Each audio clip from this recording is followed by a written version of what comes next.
एक आदमी ने बैंक से लोन लेकर कार ली और बैंक की किस्त ना देने की वजह से बैंक वाले कार वापस ले गए। आदमी कुछ देर सोचने के बाद बोला, काश मैंने शादी भी बैंक से लोन लेकर की होती। मेरी अम्मी मुझे इतना पसंद करती हैं कि बार बार ये कहती हैं कि खुदा तुम जैसी औलाद किसी को ना दे। हाय इतना प्यार। लड़की, दुकानदार से भाई ये बांदरी कितने की है? दुकानदार, मोहतरमा ये शीशा है।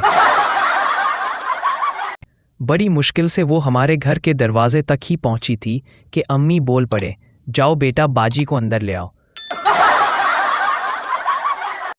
कुछ सजाएं सिर्फ लड़कों के नसीब में ही लिखी होती हैं, जैसे कि मुर्गा बनना या दुल्हा बनना। चढ़ गया ना बुखार, लग गई नजर जमाने की, क्या जरूरत थी तुम्हें इतने महीनों बाद नहाने की। एक लड़की कल गोश्त लेने गई, दुकान वाला मुर्गी ज़बह करने लगा। कहने लगी, भाई ध्यान से, मुर्गी मर जाएगी।